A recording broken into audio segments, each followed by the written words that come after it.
अस्सलाम वालेकुम वरहमतुल्लाहि वबरकातुहू। उम्मीद है आप सब खैरियत से होंगे। आज की इस वीडियो में हम हज़रत उमर रज़ी अल्लाह अन्हु की हिजरत का वाक़या जानेंगे और ये भी कि किस तरह आप रज़ी अल्लाह अन्हु ने दूसरे मुसलमानों की हिजरत में मदद की। ज़रूर इस वीडियो को आखिर तक देखिएगा। इसके साथ साथ ये भी बताते चलें कि हमने पूरी कोशिश की है कि आपको ऑथेंटिक वाक़यात बताएं, लेकिन अगर आपको कोई बात ठीक नहीं लगती तो कमेंट सेक्शन में ज़रूर इस्लाह करें। हज़रत उमर रज़ी अल्लाह अन्हु ने मदीना मुनव्वरा की तरफ एलानिया हिजरत फरमाई। एक मौके पर हज़रत इब्ने अब्बास रज़ी अल्लाह अन्हु फरमाते हैं, मुझे हज़रत अली रज़ी अल्लाह अन्हु ने बताया, मैं किसी ऐसे मुहाजिर को नहीं जानता जिन्होंने छुपकर हिजरत ना की हो सिवाय हज़रत उमर रज़ी अल्लाह अन्हु के। हिजरत का इरादा करने के बाद आप रज़ी अल्लाह अन्हु ने तलवार रखी, सामान अपने कंधे मुबारक पर रखे, तीर उठाए, अपना अस्सा साथ लिया और खाना काबा पहुँच गए। कुरैश की बड़ी तादाद वहाँ मौजूद थी। हज़रत उमर रज़ी अल्लाह अन्हु आराम से 7 दफ़ा खाने काबा का तवाफ़ किया, मकाम इब्राहीमी पर सुकून से नमाज पढ़ी, फिर बारी बारी लोगों के पास गए और फरमाया, तुम्हारे चेहरे बुरे हो जाएं, सिर्फ़ तुम जैसे लोगों की नाक अल्लाह ताला खाक में मिलाएंगे। जो चाहता है कि उसकी माँ उससे महरूम हो जाए, उसके बच्चे यतीम हो जाएं और उसकी बीवी बेवा हो जाए, वो मुझसे हरम के बाहर वादी में मिले। हज़रत अली रज़ी अल्लाह अन्हु फरमाते हैं, हज़रत उमर रज़ी अल्लाह अन्हु के साथ चंद कमज़ोर मुसलमानों के अलावा कोई नहीं गया। आप रज़ी अल्लाह अन्हु ने इन्हें तसल्ली दी, इस्लाम के बारे में बताया। फिर हज़रत उमर रज़ी अल्लाह अन्हु अपने सफ़र के लिए तशरीफ़ ले गए। हज़रत उमर रज़ी अल्लाह अन्हु हुज़ूर अकरम सल्लल्लाहु अलैहि वसल्लम से पहले मदीने पहुँचे। हिजरत में आप रज़ी अल्लाह अन्हु के साथ आपके ख़ानदान के लोग, कबीले वाले, आप रज़ी अल्लाह अन्हु के भाई ज़ैद बिन ख़त्ताब और सुराका के बेटे अमर और अब्दुल्ला भी थे। आप रज़ी अल्लाह अन्हु की बेटी हज़रत हफ्सा रज़ी अल्लाह अन्हा के शोहर खुनैस बिन हुज़ैफ़ा सामी भी थे। आपके चचाज़ाद भाई सईद बिन ज़ैद रज़ी अल्लाह अन्हु, जो उन 10 सहाबाए कराम रज़ी अल्लाह अन्हम में भी शामिल हैं जिन्हें दुनिया में अल्लाह ताला की तरफ जन्नत की खुशखबरी दे दी गई थी। आप रज़ी अल्लाह अन्हु के दोस्त वकीद बिन अब्दुल्ला तमीमी, खौला बिन अबी खौला और मलिक बिन अबी खौला, जिनका ताल्लुक़ बनु आजिल और बनु बुकैर के साथ था, और इयास, खालिद, अकील और आमिर भी शामिल थे। सब लोग मदीना हिजरत के बाद कुबा में अमर बिन औफ के इलाके में रिफ़ा बिन अब्दुल मुंज़िर के पास रुके। बर्रा बिन आज़िब रज़ी अल्लाह अन्हु फरमाते हैं, सबसे पहले हमारे पास मुसाब बिन उमैर और इब्ने अबी मख्तूम आए, जो लोगों को कुरान शरीफ की तालीम देते थे। फिर बिलाल, साद और अम्मार बिन यासिर रज़ी अल्लाह अन्हुम आए। इनके बाद हज़रत उमर रज़ी अल्लाह अन्हु 20 लोगों के साथ आए। फिर नबी करीम सल्लल्लाहु अलैहि वसल्लम तशरीफ़ लाए और मैंने अहले मदीना को कभी किसी चीज़ पर इस कदर खुश होते नहीं देखा जितना रसूल सल्लल्लाहु अलैहि वसल्लम के आने पर हुए। हज़रत उमर रज़ी अल्लाह अन्हु अपने कलाम और अमल से दीन इस्लाम की खिदमत में मसरूफ़ रहते थे और अल्लाह ताला के रास्ते में बुरा कहने वाले लोगों की फ़िक्र नहीं करते थे। आप रज़ी अल्लाह अन्हु ने मक्का में उन मुसलमानों की मदद की जो हिजरत करना चाहते थे, लेकिन जुल्म व सितम की वजह से मक्का में रह गए थे। हज़रत उमर रज़ी अल्लाह अन्हु ख़ुद एक वाक़या बयान फरमाते हैं, हिजरत का इरादा करने के बाद मैं अयाश बिन अबी राबिया और हिशाम बिन आस बिन वाइल सहमी ने अदात बिनी गफ़ार के इलाके में दरख्तों के पास मुलाकात का फ़ैसला किया। ये इलाका सारिफ की वादी से थोड़ा ऊपर वाक़या है। तय किया गया कि हम में से जो भी वहाँ नहीं पहुँच सका तो बाकी लोग उनका इंतज़ार नहीं करेंगे और मदीना हिजरत के लिए चले जाएंगे। मैं यानी हज़रत उमर रज़ी अल्लाह अन्हु और अयाश बिन अबी रबिया उस मकाम पर पहुँच गए, लेकिन हिशाम को रोक लिया और जुल्म व सितम शुरू कर दिए गए। फिर फरमाते हैं, हम मदीना पहुँच गए और कुबा में बनु अमर बिन औफ के पास क़याम किया। फिर अबू जहल और हारिस बिन हिशाम अयाश बिन रबिया से मिलने मदीना आए। इस वक्त रसूल सल्लल्लाहु अलैहि वसल्लम मक्का में ही थे। ये दोनों अयाश के चचाजाद भाई और इनकी वालिदा की तरफ से सौतेले भाई थे।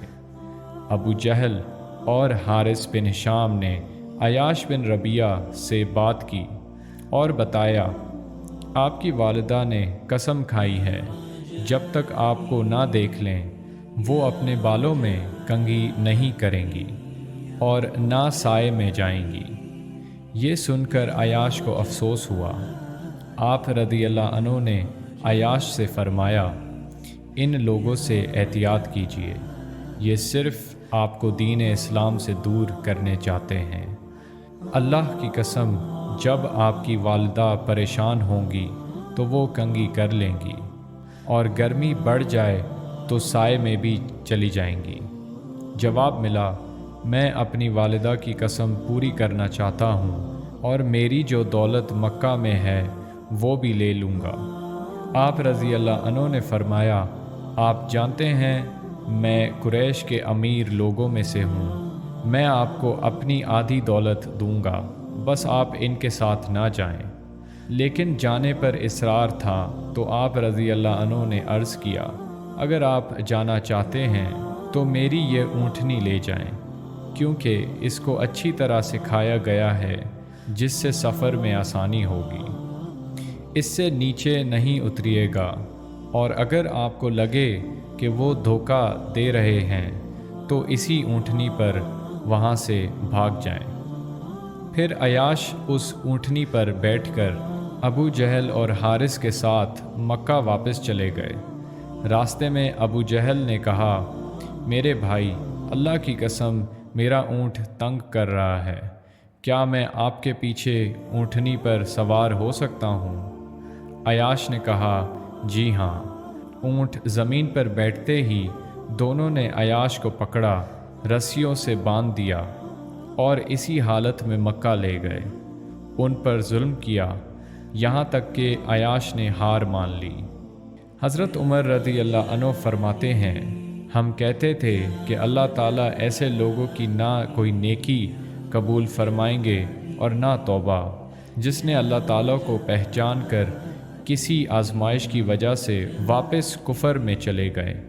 जब नबी करीम सल्लल्लाहु अलैहि वसल्लम मदीना तशरीफ़ ले आए तो अल्लाह ताला ने इस बारे में सूरह ज़ुमार में फ़रमाया, कह दो कि ऐ मेरे वो बंदों जिन्होंने अपनी जानों पर ज़्यादती कर रखी है, अल्लाह ताला की रहमत से मायूस ना हो।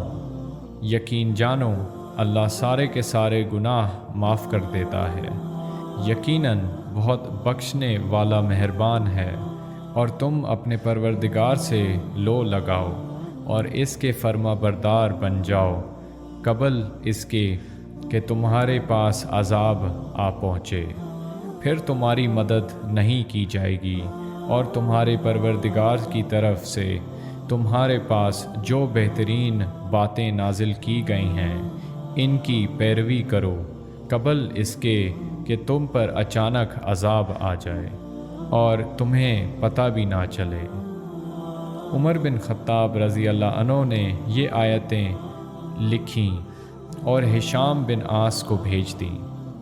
ہشام فرماتے ہیں میرے پاس جب وہ آیتیں پہنچیں تو میں زیتوا میں تھا جو مکہ میں ایک وادی ہے۔ میں نے ان آیتوں کو بار بار پڑھا لیکن سمجھ نہ سکا۔ پھر میں نے اللہ تعالیٰ سے دعا کی، یا اللہ مجھے یہ آیتیں سمجھا دیں۔ اللہ تعالیٰ نے دل میں ڈالا کہ یہ آیتیں ہمارے لیے نازل ہوئی ہیں اور یہ وہی باتیں ہیں جو ہم اور دوسرے لوگ ہمارے بارے میں کہتے ہیں۔ ہشام اونٹ پر سوار ہوئے اور مدینہ پہنچ کر رسول اللہ صلی اللہ علیہ وسلم کی خدمت میں حاضر ہو گئے۔ اس واقعے سے ہمیں حضرت عمر رضی اللہ عنہ کی ذہنیت کا پتہ چلتا ہے کہ کس طرح آپ رضی اللہ عنہ نے اپنے دونوں ساتھیوں عیاش بن ابی ربیعہ اور ہشام بن عاص بن وائل سہمی کے ساتھ مل کر ہجرت کی تیاری کی۔ تینوں لوگ مختلف قبیلوں سے تعلق رکھتے تھے اور جس جگہ ہجرت کے لیے ملاقات کرنی تھی وہ مکہ سے دور تھی، حرم کے حدود سے باہر مدینہ کے راستے میں تھی۔ وقت اور جگہ طے کر لی گئی تاکہ اگر تینوں حضرت عمر، عیاش بن ابی ربیعہ اور ہشام بن عاص بن وائل رضی اللہ عنہم میں سے کوئی نہ پہنچ سکیں تو باقی لوگ انتظار کیے بغیر ہجرت کر لیں اور سمجھ لیں کہ کسی نے آنے سے روک دیا۔ اور جیسے کہ امید تھی ہشام کو روک لیا گیا، حضرت عمر اور عیاش ہجرت کرنے میں کامیاب ہوئے اور صحیح سلامت مدینہ پہنچ گئے۔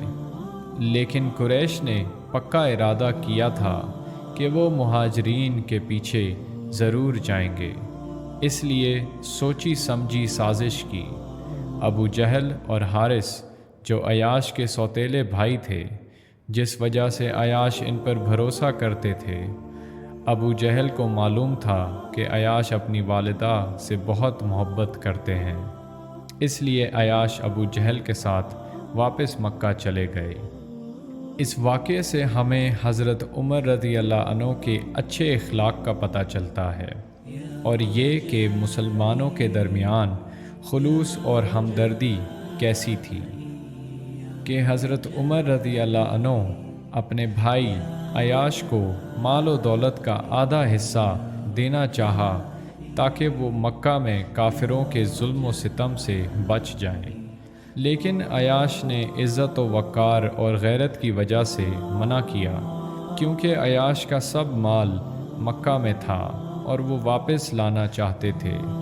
پھر راضی نہ ہونے پر اپنی اونٹنی دی تاکہ خطرہ محسوس ہونے پر عیاش واپس مدینہ آ جائیں، کیونکہ حضرت عمر رضی اللہ عنہ زیادہ دور اندیش تھے اور سمجھ رکھتے تھے کہ اگر عیاش واپس چلے گئے تو انہیں مکہ میں پریشانیوں کا سامنا کرنا پڑے گا۔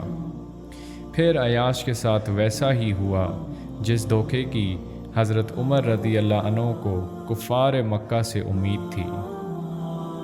اس کے بعد بھی حضرت عمر رضی اللہ عنہ نے عیاش کو بات نہ ماننے پر برا بھلا نہیں کہا، بلکہ آپ رضی اللہ عنہ اتنے وفادار اور مخلص دوست تھے کہ سورہ زمار کی آیتیں نازل ہوتے ہی اپنے ساتھیوں اور شہر مکہ میں سب کمزور اور مظلوم مسلمانوں کو بھیجیں تاکہ یہ سب لوگ کفر سے مدینہ کی طرف ہجرت کر کے مسلمانوں کے ساتھ شامل ہو جائیں۔ اس کے ساتھ ویڈیو کا اختتام کرتے ہیں۔ اگر آپ کو ویڈیو پسند آئے تو ضرور لائک اور شیئر کریں تاکہ دوسروں تک بھی سیرت صحابہ کرام رضی اللہ عنہم پہنچے۔ فیوچر میں مزید اصحابہ رسول صلی اللہ علیہ وسلم کے بارے میں جاننے کے لیے ہمارا چینل سبسکرائب کریں۔ شکریہ۔